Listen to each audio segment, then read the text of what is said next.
Good morning.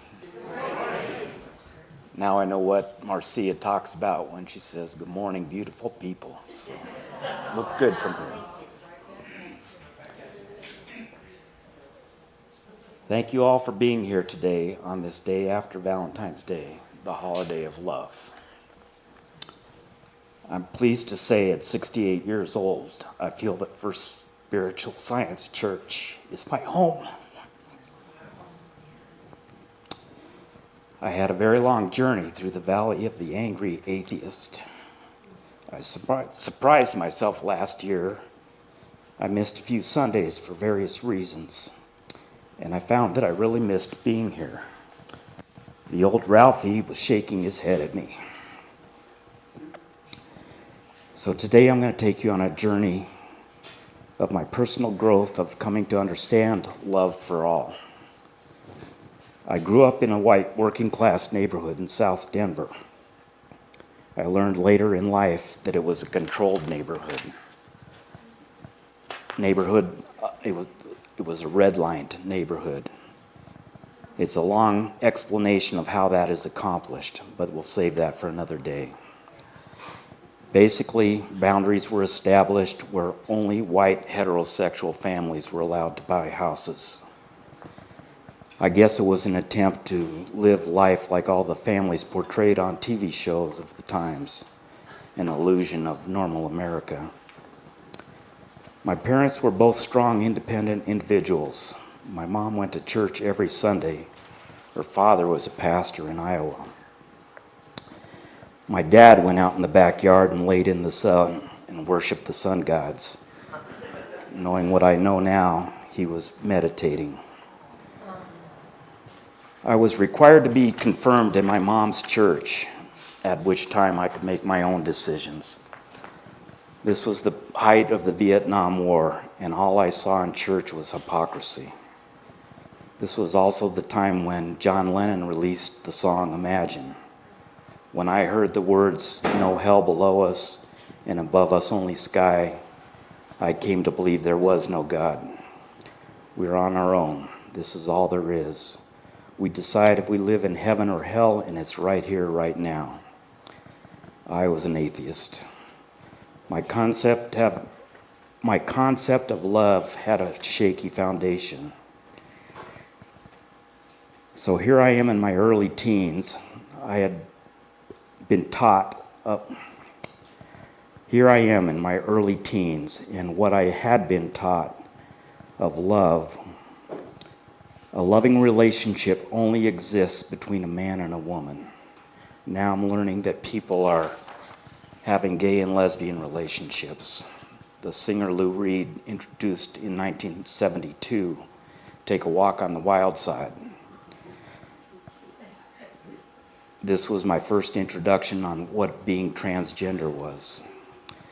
My understanding of homosexuality at that time vacillated between it being wrong to it being a mental illness. Looking back now, this is a point that my upbringing had produced a homophobe. By the time the late 70s, early 80s rolled around, I'm working in a factory. I now have coworkers who are gay and lesbian. I see the harassment from other coworkers. I'm not joining in, but I'm not standing up for those being harassed either. As I look back, I'm very sorry for that now, for not standing up for the coworkers. I was wrong. By the time the early 90s rolled around, I find myself involved in radical left-wing politics. There was a lot of discussion around gay rights at the time, that they were human rights. My viewpoint was more of fight the powers that be, rather than struggling for the gay rights. I was uncomfortable looking at my own beliefs on what gay rights really meant. At this point, I'm becoming active in my wife's church, the Washington Park United Church of Christ. They had a progressive pastor embracing liberation theology. Their second major stance that they were trying to adopt was an open and affirming stance towards gay rights. There were several classes on what this would mean. I learned a lot for these classes. I was sitting next to Jim at one of the meetings, and I told him of the first time I saw two guys kissing. I was put off. Jim told me of the first time he kissed a guy. His story was much more positive than mine.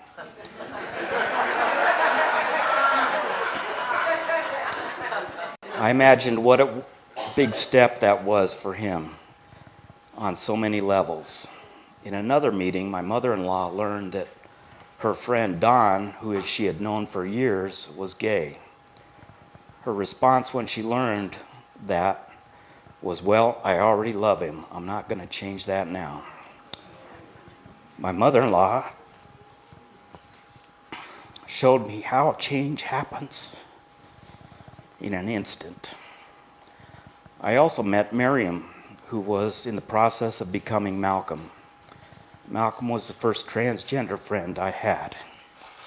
I was witness to all his family struggles that took place.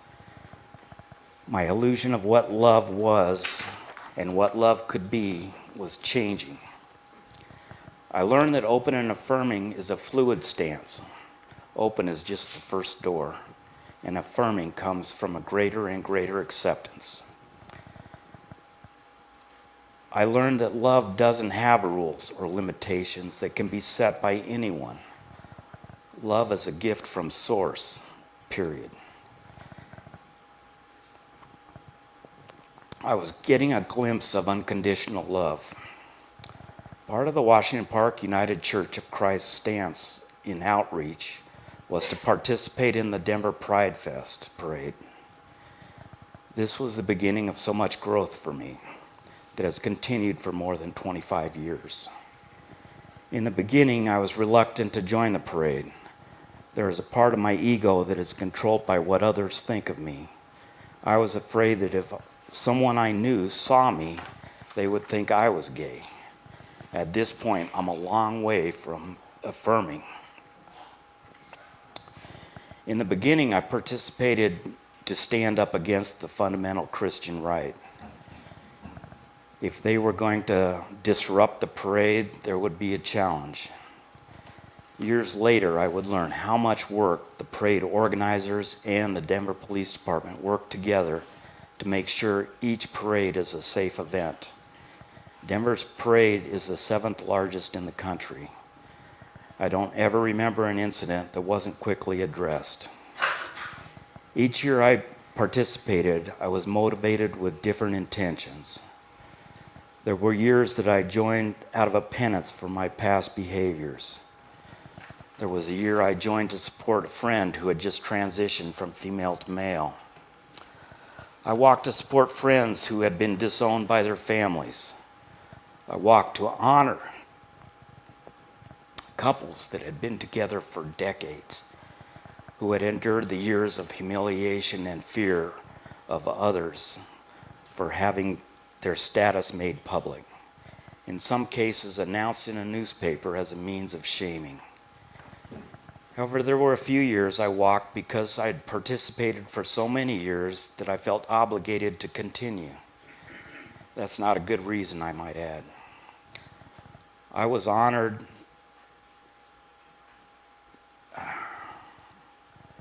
honored the gay and lesbian couples that I knew who had chose to be parents and to honor and support their kids. The parade is a joyous event, sometimes like a family reunion. You look forward to seeing people that you only see once a year. In more recent years, I have come to feel the joy. The families that come out and bring their young children, they're actively teaching their kids that love is expressed in many forms, that love is love. I never had that when I was a kid.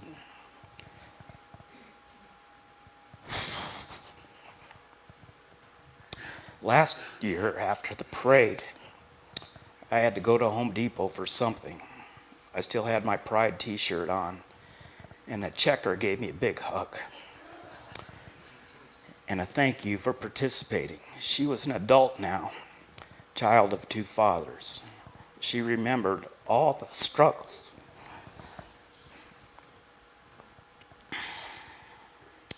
that her dads had endured. One dad had committed suicide and the other died of AIDS. We kind of had a moment right in the Home Depot. Recently, during a Qigong session here at the church, we were doing a practice to try to combine our divine feminine and divine masculine energies. I realize people that identify as non-binary are living what we're hoping to achieve in Qigong. That was kind of a funny aha moment for me. Participating in the Denver Pride Parade has become an important part of my life. Also, I have come to consider the First Spiritual Science Church my home. So I have a selfish request. I would like members of First Spiritual to consider registering in the 2026 Pride Parade. There are dark clouds these days that generate fear. I am aware of the potential risks and reasons some would be afraid. I believe that our light will win. My life coach, Tracy, asked why participating in the Pride Parade was so important to me. After a lot of thought, here's why. I still feel the need to atone for my past beliefs. The dark clouds that I mentioned earlier has a root within fundamental religions of the world. I feel that it's important for churches that believe in love for all to make a physical presence and to bring light to this darkness.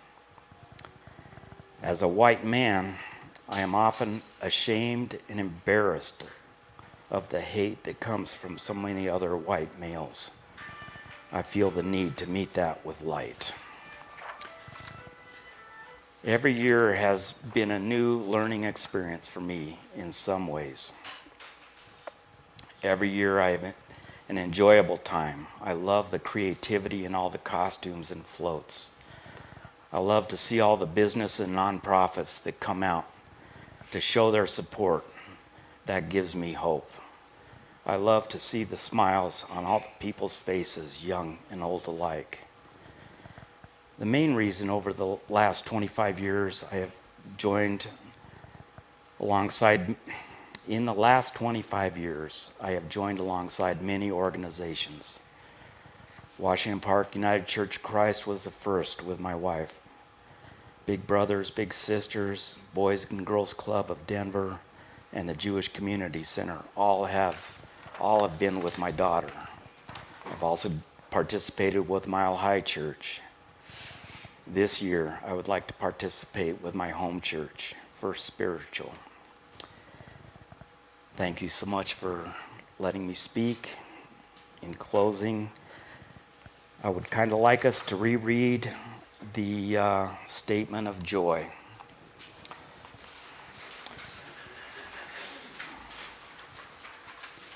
Who are we gathered here this morning? We are the people of the light. Where are we? We are in the sanctuary of the light and healing. What is the mission of the people of the light? To heal ourselves, to help heal others, to share God's love, and to be channels of healing for a world in need.